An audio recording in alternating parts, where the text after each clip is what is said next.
Thanks for watching. Don't forget to like, comment, share and subscribe to Mufti Tariq Masood, famous scholar. تو اللہ نے حکم دیا یہ کرو، یہ نہیں کرو، یہ کرو، پھر والدین کی فرما برداری کرو. جو جتنا قریبی ہے اس کا حق اتنا زیادہ. گورا ان چیزوں کو نہیں مانتا. وہ کہتا ہے کسٹمر کا حق سب سے پہلے. ایئر ہوسٹس کہتی ہے کہ جہاز میں جو پیسنجر بیٹھے ہوئے ہیں ان کا حق سب سے، بولو نا، پہلے. ان سے سب سے زیادہ اچھے اخلاق سے بات کرنی ہے. ایئر ہوسٹس کو کبھی گالی گلوچ میں دیکھا آپ نے؟ کیا ہو گیا؟ کبھی جہاز میں جا رہے ہو، آپ نے بٹن دبایا چائے دے دیں، وہ کہے گی ایکسکیوز می چائے ختم ہو گئی، بس یہی کہے گی نا ابھی نہیں ہے، ابھی سیٹ بیلٹ باندھے ہیں، ابھی جہاز نیچے اتر رہا ہے، ابھی چائے پانی کا ٹائم ختم. تمیز سے بولے گی. آپ نے پھر کہا نہیں مجھے تو چائے چاہیے، پھر بولے گی بھائی دیکھیں ایکسکیوز می آپ سے ہم نے گزارش کی. پھر آپ نے کہا جی مجھے نسوار چاہیے، مجھے پان چاہیے، کچھ بھی کہہ دو، ایکسکیوز می کر کے پتلی گلی سے نکل جائے. یہ نہیں ہوگا تیری ایسی کی تیسی تو، اور اس کو نکالو، جہاز روکو سائڈ پہ لگاؤ، جیسے بس میں ہوتا ہے نا. بسوں میں تو ہم نے دیکھا ہے، وہ گڈی نو سائڈ تے لاؤ، بندے نو اٹھا، چلو یہ نکل باہر یہاں سے. اور بسوں میں تو بعض دفعہ کھائی میں بھی گرا دیتے ہیں، سنا ہے. ایئر ہوسٹس کے اخلاق سے ہمیں سیکھنا چاہیے کہ اخلاق انسان کے، بولو بھائی، کیسے ہوتے ہیں. اب جو ایئر ہوسٹس کے اخلاق ہیں، اللہ یہ کہتا ہے کہ ان اخلاق کو 3 سے ضرب دے کے ماں سے اس اسٹائل میں بات کیا کرو. بہت مشکل ہے سمجھانا. جب اپنی ماں سے بات کرو تو جس اسٹائل میں ایئر ہوسٹس تم سے بات کر رہی ہے نا، اس اسٹائل کو 3 گنا، بولو، بڑھا دو. اس میں 3 چمچ چینی کے اور ڈال دو. جتنی شکر اس نے اپنی زبان میں ڈالی ہے آپ سے بات کرنے کے لیے، اس شکر میں 3 چمچ اور ملا دو. ہو رہا ہے اس پہ عمل؟ بولو نا بھائی. رسول اللہ صلی اللہ علیہ وسلم سے صحابی نے پوچھا یا رسول اللہ من احق الناس بحسن خلقی. تو یہاں بھی دیکھو حسن کا لفظ ہے، احسان سے نکلا ہے یہ، بلکہ احسان حسن سے نکلا ہے. تو صحابی یہاں یہ نہیں پوچھ رہے کہ یا رسول اللہ میرے اچھے اخلاق کا سب سے زیادہ مستحق کون ہے، یہ سوال نہیں ہے. یا میں کس سے ٹھیک طریقے سے بات کروں، ٹھیک کا لفظ بھی نہیں ہے، گڈ کا لفظ بھی نہیں ہے. یار ایک مجھے بات بتاؤ، ایک کوئی مفتی صاحب کے پاس آئے، مسئلہ پوچھے، مفتی صاحب میں نے سنا ہے کہ اللہ نے حکم دیا کہ لوگوں سے صحیح بات کیا کرو، بدتمیزی سے پیش نہیں آیا کرو، تو میں ٹھیک طریقے سے بات کس سے کیا کروں، سب سے پہلے کس سے؟ تو ہم بتا دیں گے بھائی سب سے پہلے ماں ہے، پھر باپ ہے، پھر باقی لوگ ہیں، یہی بتائیں گے نا. ہمارا اسٹائل کیا ہوگا؟ یہ ہوگا. لیکن صحابی نے یہ سوال نہیں پوچھا کہ میں ٹھیک طریقے سے کس سے بات کیا کروں، سب سے پہلے اس کا مستحق کون ہے. نا نا نا، انہوں نے یہ بھی نہیں پوچھا یا رسول اللہ بہتر طریقے سے میں کس سے بات کیا کروں، اس میں سب سے زیادہ مستحق کون ہے، کس کا رائٹ ہے سب سے زیادہ کہ میں اس سے بہتر انداز میں بات کروں. نا نا نا نا نا نا نا، آپ نے فرمایا من احق الناس بحسنی، حسن کا لفظ، میرے اخلاق میں جو ایکسیلنسی پیدا ہوگی اس ایکسیلنسی کا سب سے زیادہ مستحق کون ہے. بات آ رہی ہے سمجھ میں کہ نہیں آ رہی ہے؟ یعنی آج کے زمانے میں جو اسٹائل ایئر ہوسٹس کا ہوتا ہے شاید ہم اس کو ایکسیلنٹ کہہ سکتے ہیں، اس کو شاید، کیونکہ اس سے اچھے اخلاق کی کم از کم مجھے تو مارکیٹ میں کوئی مثال اب تک، ہم نے بسوں میں بھی سفر کیا ہے، ٹرینوں میں بھی سفر کیا ہے، اور اللہ بھلا کرے جہازوں میں بھی کیا ہے، گاڑیوں میں بھی کیا ہے، کار میں بھی کیا ہے، ہر طرح سے کشتیوں میں بھی کیا ہے. تو جو عملہ سب سے اچھا اخلاق والا ہمیں ملتا ہے وہ کہاں ملتا ہے؟ بولو نا، جہاز میں. اور سب سے زیادہ بدتمیز عملہ کہاں ملتا ہے؟ بسوں میں. پیشاب کے لیے گاڑی رکوا لو, پیشاب رک جاتا ہے آدمی کا ٹینشن سے, وہ اتنی ہارن بجا رہا تھا, پاؤں پاؤں بجا رہا ہوتا, بیٹھ بھائی. نماز کے لیے رکوا لو, سب ایک جیسے نہیں ہوتے. نماز کے لیے بعض دفعہ روکنا مشکل ہو جاتا ہے, نماز ہی نہیں پڑھنے دے رہے ہوتے, تو پھر اپنی عزت اسی میں ہے کہ آپ ڈرائیور سے تمیز سے بات کریں. W11 میں سفر کرو, کنڈکٹر کو دیکھا, ایکسکیوز می پلیز تھوڑا سا کرایہ دے دیں آپ. کبھی دیکھا آپ نے کنڈکٹر کو W11 میں؟ ہے بھائی, گھسیڑتا رہے گا بندے. اخلاق دیکھو, جگہ نہیں ہے بھائی, پاؤں بس پوری یوں ہوئی ہوئی ہے, اس کی الائنمنٹ کی ایسی کی, میں نے کہا نا کام کا بیڑا غرق. ایک کام کا طریقہ یہ بھی ہوتا ہے, بس کا بیڑا غرق کر دیا, وہ یوں جھکی ہوئی ہے پوری ادھر کو, آدھی پبلک چھت پہ بیٹھی ہوئی لٹک رہے ہیں, کھڑکیوں سے بندے گر رہے ہیں, مگر کنڈکٹر گھسے گا, ایک سے بھی ایکسکیوز, اتنی ٹینشن دے کے بھی ایکسکیوز نہیں کرتا. حالانکہ تمہیں تو 2 رکعت نفل توبہ کے پڑھنے چاہیے لانڈھی پہنچنے کے بعد نا. تمہیں تو یا اللہ میں نے جو مسافروں کو جو غم دیا, میں نے جو دکھ دیا, میں اس پہ تجھ سے معافی مانگتا ہوں. کیسے دھکا دے رہا ہوگا, اور بھائی ادھر سے, اور حیرت کی بات ہے ادھر سے گھستا ہے اور اگلے گیٹ سے نکل آتا ہے, جگہ ہے نہیں, سب سے کرایہ لے, اس کی جیب کبھی نہیں کٹتی, سب کی کٹ جاتی ہے حالانکہ سب سے زیادہ پیسے اس کے پاس ہوتے ہیں. تو بزنس, یہ جیب کتروں کا بزنس بھی سائڈ میں چل رہا ہے ان کا, اس پہ بھی کمیشن. سب کی بات نہیں جو میرا بیان سن رہے ہیں ان کے علاوہ. تو میری جہاں تک جو میں نے دیکھا ہے, سب سے اچھے اخلاق جہاز کے عملے کے ہوتے ہیں. تو ہم اس کو آج کے دور سے کہہ سکتے ہیں کہ وہ ایکسیلنٹ ہوتے ہیں. وہ الگ بات ہے وہ ان کی نیت کیا ہے, لیکن ظاہری لحاظ سے بہرحال بہت اچھے اخلاق ہوتے ہیں.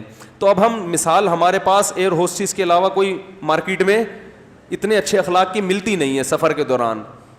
تو دنیا بھی ایک مسافر خانہ ہے.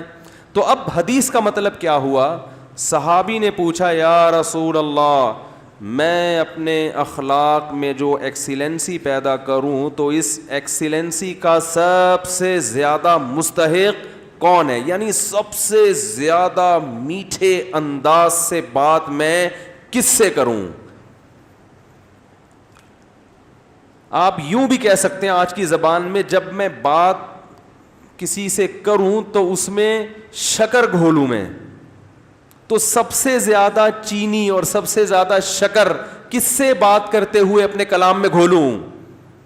بات آ رہی ہے سمجھ میں؟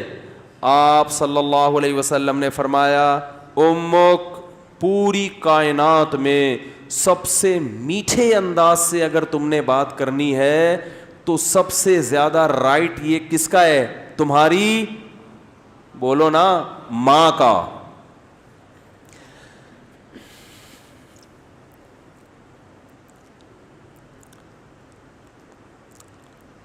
صحابی نے عرض کیا یا رسول اللہ,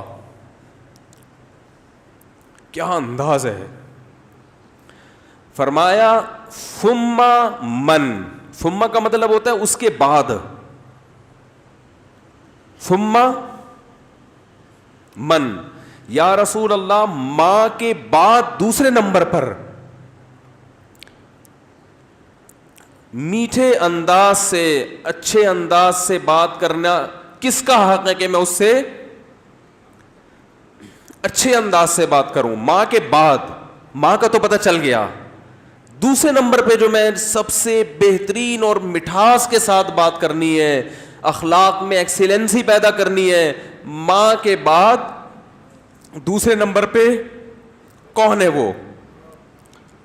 تو آپ صلی اللہ علیہ وسلم نے کیا جواب دیا, فرمایا امک, ماں کے بعد دوسرا نمبر بھی کس کا ہے, بولو بھائی.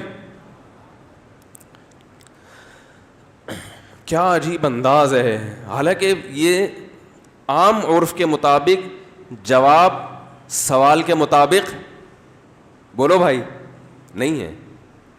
مجھ سے اگر کوئی پوچھے کہ سب سے بڑا حق کس کا, میں کہوں ماں کا, وہ کہ اس کے بعد کس کا, تو میں کہوں ماں کا, وہ کہے گا میں اس کے بعد کا پوچھ رہا ہوں, اس کا تھوڑی پوچھ رہا ہوں. تو یہ سرسری نگاہ سے دیکھا جائے تو یہ بلاغت والا کلام نہیں ہے, یہ غلط کلام ہے اگر سرسری نگاہ سے دیکھا جائے.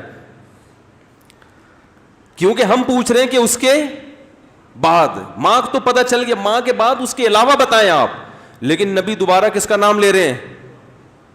یہ سرسری نظر میں یہ کلام بلیغ نہیں ہے, لیکن حقیقت میں یہ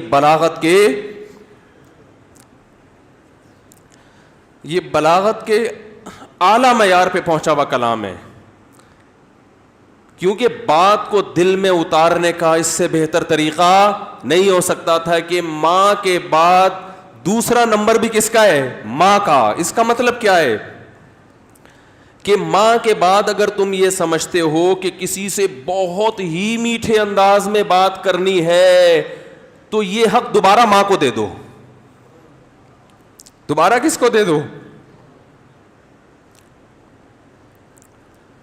صحابی نے پھر پوچھا, یا رسول اللہ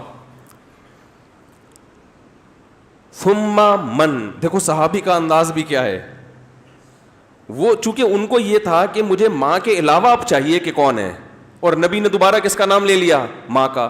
لہذا صحابی نے پھر اپنے سوال کو ریپیٹ کیا, کیونکہ وہ یہ سمجھتے تھے کہ مجھے میرے سوال کا جواب نہیں ملا. تو انہوں نے تیسری دفعہ پوچھا, یا رسول اللہ ثم من. یا رسول اللہ تیسرے نمبر پہ کون ہے؟ تو آپ صلی اللہ علیہ وسلم نے فرمایا امک. تیسرے پہ بھی کون ہے؟ بولو بھائی. یہ ہیں ویمن رائٹس.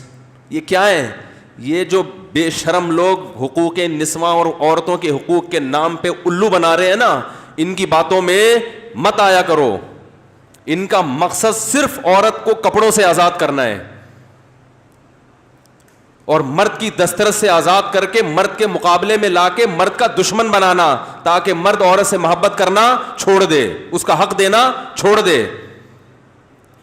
تمہیں اسلام نے عورت کے جو حقوق بیان کیے ہیں, اس کے بعد ہمیں کسی اور سے عورت کے حقوق کو سمجھنے کی ضرورت نہیں ہے. ہمیں کسی لبرل سے, کسی حکومت سے, کسی ویمن رائٹ سے, کسی سے ہمیں سمجھنے کی ضرورت نہیں ہے.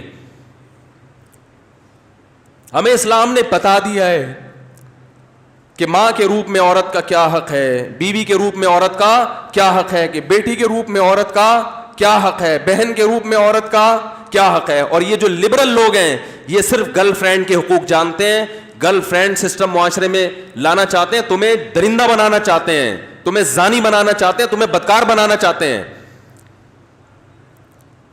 ان کا کوئی فیملی سسٹم نہیں ہے. جو قوم نکاح کی قائل نہ ہو ان کے ہاں ماں بہن بیٹیاں ہوتی ہیں.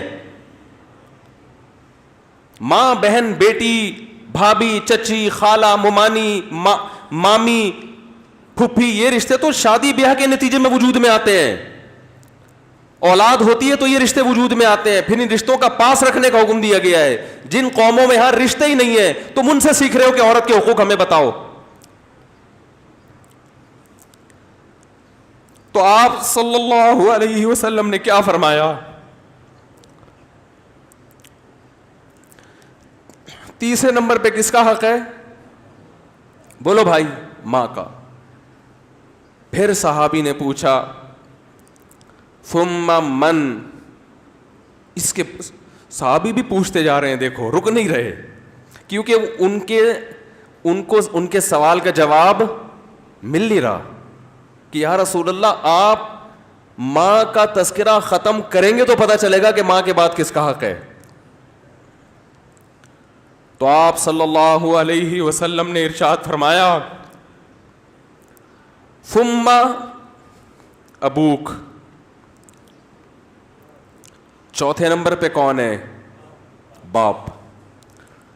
پوری کائنات میں اگر آپ کسی سے نرم انداز سے بات کرتے ہیں, میٹھے لب و لہجے میں بات کرتے ہیں, بہت سے لوگ ہیں جن سے آپ بہت نرم انداز میں بات کرتے ہیں. اپنے باس سے آپ سر کہہ کے بات کرتے ہیں کہ نہیں کرتے؟ کبھی آپ نے دیکھا کہ اس نے تھوڑا سا سختی کی ہو, آپ نے آنکھیں ماتھے پہ رکھ لی ہوں؟ کبھی دیکھا آپ نے؟ ہے بھائی.